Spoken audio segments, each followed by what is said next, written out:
لیلۃ القدر میں یہ دعا زیادہ پڑھا کرو، اللہم انک عفو تحب العفو فاعف عنا۔ اے اللہ تو معافی کو پسند کرتا ہے، سراپا معافی ہے، بس تو ہمیں معاف کر دے۔ قرآن میں 2 جگہ اللہ نے لیلۃ القدر کی فضیلت بیان کی، ایک سورہ دخان میں اور ایک سورہ قدر میں۔ سورہ دخان میں کہا انا انزلناہ فی لیلۃ مبارکہ، ہم نے اس قرآن کو نازل کیا برکت والی رات میں، اور سورہ قدر میں ہے انا انزلناہ فی لیلۃ القدر، ہم نے قدر کی رات میں اس کو نازل کیا۔ اور دونوں جگہ قرآن میں ہے تنزل الملائکۃ والروح فیہا من کل امر باذن ربہم من کل امر، کہ فرشتے اس رات میں اللہ کے حکم کو لے کر نازل ہوتے ہیں۔ اور سورہ دخان میں کہا فیہا یفرق کل امر حکیم، ہر حکمت والے فیصلے اس رات میں کیے جاتے ہیں۔ تو یہ سب لیلۃ القدر کے بارے میں ہے، اس کو لوگ شب برات پر لے جاتے ہیں۔ اور قرآن میں ہے خیر من الف شہر، 1000 مہینے سے بہتر ہے۔ تو اس لیے لیلۃ القدر کو تلاش کرنا چاہیے، ہمیں متعین طور پر وہ بتائی نہیں گئی ہے، بتایا گیا تھا نبی صلی اللہ علیہ وسلم کو، لیکن آپ کو بھلا دیا گیا۔ اس میں حکمتیں ہیں، مصلحتیں ہیں۔ بڑی حکمت یہ ہے کہ اگر بتا دی جاتی تو ہم رمضان کے آخری عشرے میں پوری میں عبادت نہ کرتے، پورے سال سوتے رہتے، پورے رمضان سوتے رہتے، اور خاص اس رات کو کچھ اللہ اللہ کر لیتے۔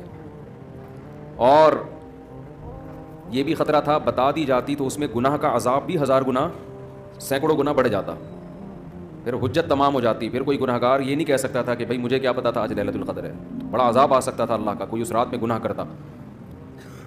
تو اس لیے اللہ کی حکمت نے اس بات کا تقاضا کیا کہ اس رات کو چھپا دیا جائے۔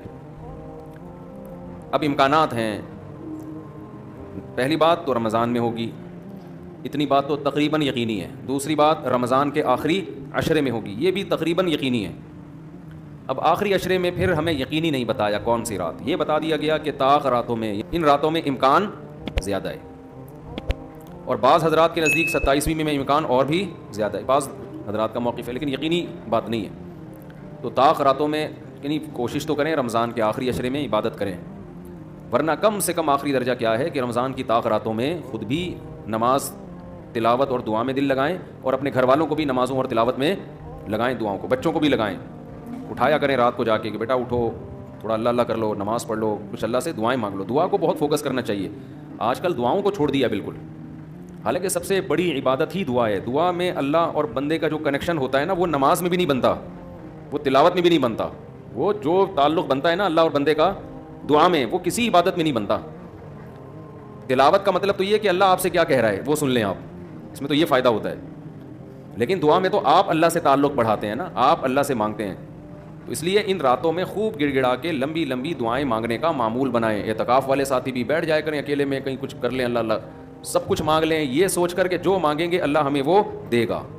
جب انسان مانگتا ہے نا پتہ نہیں ملے گا نہ ملے، تو پھر ملتا نہیں ہے۔ اللہ کہتا ہے جب تیرا میرے بارے میں یہ نظریہ ہے کہ میں دیتا ہی نہیں ہوں، تو پھر مانگتا رہے بیٹھ کے، میں نہیں دوں گا۔ اللہ میں استغنا بہت ہے، اللہ کا معاملہ یہ ہے کہ اللہ میں استغنا بہت ہے۔ اللہ کے سامنے جھکو گے تو وہ چپڑ پھاڑ کے دے گا، تھوڑی سی بھی اکڑ دکھاؤ گے تو پھر اللہ کا کچھ نہیں بگاڑ سکتے، پھر خود ہی رلتے رہو گے، ساری زندگی برباد ہوتے رہو گے۔ جیسے نبی صلی اللہ علیہ وسلم نے ایک بوڑھے کو بخار میں دیکھا، فرمایا کہ طہور، یہ بخار تمہارے گناہوں کو معاف کرے گا، خیر برکت کا ذریعہ ہے۔ وہ بیچارہ کہیں غصے میں تھا، اس نے کہا یہ ایک بڈھے کو تنگ کرنے کے لیے آیا ہے۔ آپ نے فرمایا اب ایسا ہی ہوگا، یہ گناہوں کی معافی کا ذریعہ نہیں بنے گا۔ تو دعا میں مانگیں یہ سوچ کر کے یقینی طور پر اللہ میری دعا کو قبول کرے گا، اور بار بار مانگتے رہیں۔ مانگیں کیا، یہ بڑی پرابلم ہے، یہ بڑا مسلمان کے ساتھ مسئلہ ہے۔ بھائی بڑی بڑی چیزیں مانگیں اللہ تعالیٰ سے۔ سب سے بنیادی ضرورت ہماری کیا ہے؟ فمن زحزح عن النار وادخل الجنة فقد فاز، جسے جہنم کی آگ سے بچا لیا گیا اور جنت میں داخل کر دیا گیا، وہ ہے اصل کامیاب۔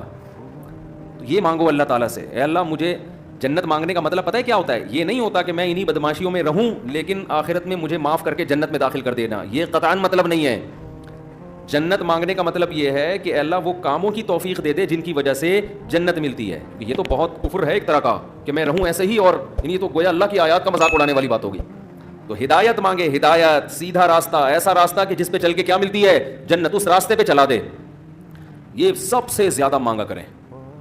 اور جو دین کے کام میں لگے ہوئے ہیں، مبلغین ہیں، علماء ہیں، دینی مدرسے کے طلباء ہیں، وہ ایک اور دعا بہت زیادہ مانگا کریں، کیونکہ ان کو صرف جنت تھوڑی چاہیے، ان کو تو یہ چاہیے کہ ہمیں اللہ نے پیغمبروں کا وارث بنایا ہے، تو ہم سے اے اللہ تو دین کا کام بہت زیادہ لے لے, جو ہمارا مقصد ہے, ہمارا ہدف ہے. اگر ایک عالم کاروبار کامیاب کر کے چلا گیا تو یہ کون سا تیر مار لیا اس نے, یہ کوئی اس کا اصل کام تھوڑی تھا. ایک عالم شادی کر کے 4 شادیاں کی اور دھڑا دھڑ بچے پیدا کر کے دنیا سے چلا گیا, کام تو یہ بھی اچھا کیا اس نے, لیکن یہ اس کا اصل ہدف, یہ تو کوئی بھی کر سکتا ہے. یہ تو ابو ظہبی کے جو سابق بادشاہ تھے ان کے میرے خیال ہے 100 کے قریب کہا جاتا ہے بیٹے تھے ان کے, دھڑا دھڑ شادیاں کی انہوں نے. وہ لوگ تو پھر طلاقیں دے دے کے بھی کرتے رہتے ہیں نا عرب بادشاہ, انہیں کوئی نہیں پوچھتا کہ طلاق دے بھی آپ اور نہیں, یہ گھر کا شروع کر دینا, پٹو گے برے طریقے سے.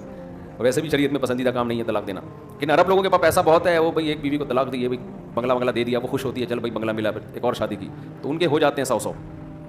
تو عالم کا اصل کام کیا ہے, اللہ اس سے دین کا کام لے لے. جیسے پیغمبروں کو دنیا میں بھیجا گیا دین کی خدمت کے لیے, وہ اگر وہی نہ کریں تو پھر ان کا مقام اور مرتبہ ہے, ظاہر ہے ان کا مقام کس لیے, دین کی خدمت.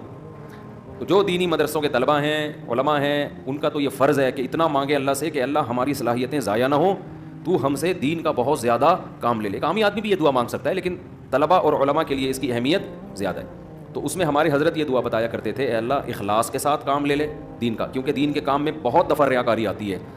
کام دین کا ہوتا ہے لیکن پھر آدمی کی اپنی انا شامل ہو جاتی ہے, اپنی پبلسٹی, میں بڑا بن جاؤں, میری پروموشن ہو, مجھے لوگ واہ واہ کریں, یہ نفس کی خواہش اس میں کیا ہوتی ہے شامل, اور اس سے دین کا کام تو ہو جاتا ہے, آپ کو قیامت کے دن ٹکے کا بھی اجر نہیں ملتا. کیوں؟ حدیث میں آتا ہے ان اللہ رب یؤید ھذا الدین برجل فاجر او کما قال صلی اللہ علیہ وسلم, اللہ بعض دفعہ کسی فاسق سے بھی دین کا کام لے لیتے ہیں. اس کا اللہ کی نظر میں مقام نہیں ہوتا, لیکن بعض دفعہ کام اللہ اس سے لے لیتے ہیں, ہو جاتا ہے, لیکن مقبول نہیں ہوتا وہ. تو اخلاص کے ساتھ دین کے کام کی اللہ توفیق دے. کس کے ساتھ؟ اخلاص. دوسرا عافیت کے ساتھ. دین کے کاموں میں آزمائشیں بہت ہیں, جیلیں بھی ہیں, لوگوں کی صلواتیں بھی ہیں, تو انسان اللہ سے دعا یہی مانگے کہ عافیت کے ساتھ ہو جائے, آزمائشوں میں نہ گھروں میں. اور تیسری بات قوت اور ہمت کے ساتھ. قوت الگ چیز ہے, ہمت الگ. پاور بھی ہو میرے پاس کام کی, کمزور آدمی دنیا میں کام نہیں کر سکتا, تو کام بھی قوت کے ساتھ ہو, پاور کے ساتھ, جاندار کام ہو, کچھ کر کے جاؤں دنیا سے. لوگ کہیں بھائی, لوگ کہیں نہ کہیں, اللہ کہے کہ کچھ کر کے گیا. لوگوں کو بعض دفعہ پتہ ہی نہیں ہوتا, کر کوئی اور رہا ہوتا ہے, کیش کوئی اور کرا رہا ہوتا ہے, تو اللہ کو پتہ ہے, اللہ کہے کہ واقعی تو کچھ کر کے آیا ہے. اور چوتھا ہمت کے ساتھ. طاقت ہوتی ہے, بہت سے طاقتور ہم نے دیکھے ہیں سستی کی وجہ سے کام نہیں کر رہے ہوتے, پوستیوں کی طرح پڑے رہتے ہیں. وہ پاور بھی ہوتی ہے, بولنے کی طاقت, چلنے کی طاقت, دوڑنے کی طاقت, لیکن کیا ہر دوڑنے والا دوڑتا بھی ہے؟ اس کے لیے ہمت بھی تو چاہیے نا. کمزور میں ہمت ہوتی ہے, طاقت نہیں ہوتی. طاقتور میں, یعنی اگر کمزور میں ہمت ہو, طاقت نہ ہو, وہ بھی کسی کام کا نہیں. آپ میں طاقت ہے مگر ہمت نہیں ہے, آپ بھی کسی کام کے نہیں ہیں. تو ہمت کے ساتھ, تو یہ 4 الفاظ کے ساتھ دعا مانگا کریں, اے اللہ دین کی خوب خدمت لے لے, اخلاص کے ساتھ, عافیت کے ساتھ, قوت اور ہمت کے ساتھ. اتنی خدمت کہ میں دین کے کاموں میں کسی سے پیچھے نہ رہوں, کیونکہ مقابلہ ہے, کمپٹیشن ہے. پہلے میں کبھی یہ دعا مانگتا تھا, بلکہ میں کیا, ہمارے ایک دوست تھے, وہ انہوں نے ہمارے شیخ کو خط لکھا کہ وہ میں یہ دعا مانگتا ہوں, اے اللہ میں دینی کاموں میں سب سے آگے نکل جاؤں, سب کو پیچھے چھوڑ دوں میں. انہوں نے فرمایا یہ سب کو پیچھے چھوڑنے والی دعا ٹھیک نہیں ہے. وہ کہیں گے ہمیں کیوں دعا میں ہرا رہا ہے, تو اپنے لیے مانگنا. یہ ایسا ہی ہے جیسے آپ کہہ رہے ہو اللہ مجھے اتنا پیسہ دے کہ وسیم سے زیادہ دے دے مجھے, وسیم مجھ سے پیچھے رہ جائے. تو وسیم کہے گا تو اللہ سے جتنا پیسہ مانگ, مجھے کیوں پیچھے کر رہا ہے اپنے, میں نے تیرا کیا بگاڑا ہے بھائی. تو حضرت نے دعا کے الفاظ چینج کروائے, ان سے کہا یوں نہ مانگا کرو کہ میں سب کو پیچھے چھوڑ دوں, بلکہ یوں دعا مانگو میں کسی سے پیچھے نہ رہوں, مجھے اپنے آگے نکلنے کی فکر ہے, دوسروں کو پیچھے چھوڑنے کی نہیں ہے. تھوڑی سی ورڈنگ صحیح کر لو اپنی. تو یہ 2 دعائیں بہت مانگا کریں. اپنی اولادوں کے لیے مانگ لیں, مجھے ایسی اولاد دے دے جو نیک اور صالح ہو, دین کی خدمت کرے. اللہ کی نظر میں دیکھو, آپ کی اولاد مالدار ہے نا, آپ تو خوش ہوتے ہیں میرا بچہ کتنا بڑا بنگلہ, اللہ کی نظر میں اس کی ویلیو 2 ٹکے کی بھی نہیں ہے. اگر اللہ کی نظر میں ان پیسوں کی, گاڑی بنگلے کی کوئی 2 ٹکے کی حیثیت ہوتی نا, تو موسیٰ کلیم اللہ کو اللہ سب سے زیادہ مال دیتا, سب سے زیادہ مال. اور فرعون تانے کیا دیتا تھا حضرت موسیٰ کو, مسکین, اس کے ہاتھ میں سونے کے کنگن نہیں ہے, میرے ہاتھ میں سونے کے کنگن, میرے پاس باغات جن کے نیچے نہریں بہتی ہیں, موسیٰ کے پاس کچھ بھی نہیں ہے, مسکین. آپ اپنی اولاد کو چاہتے ہو کروڑ پتی بن جائے, دولت مند بن جائے, یہ ابے بھائی مسافر خانہ ہے, لعنت بھیجو یار.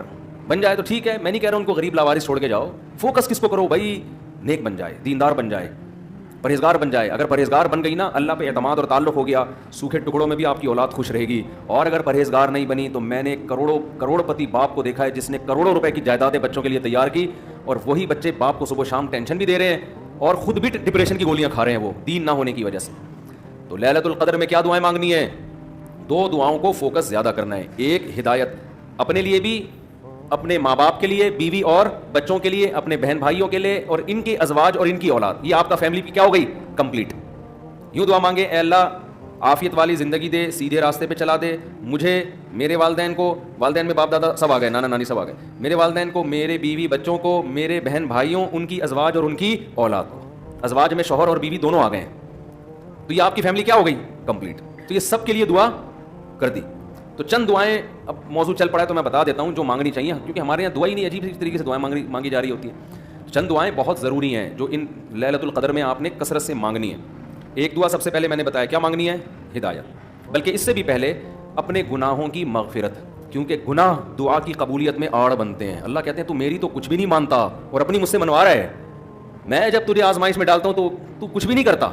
تو پہلے اللہ سے معذرت کر رہے ہیں, معافی مانگے, جو میرے گناہ ہو چکے معافی چاہتا ہوں, میں اقرار کرتا ہوں میں غلط ہوں, تو میرے گناہوں کو کیا کر دے؟ معاف. یہ بار بار مانگے اللہ سے, یہی ہے انک عفو تحب العفو فاعف عنا. اور دل میں نیت کریں اللہ میں تجھ سے وعدہ کرتا ہوں آئندہ میں گناہ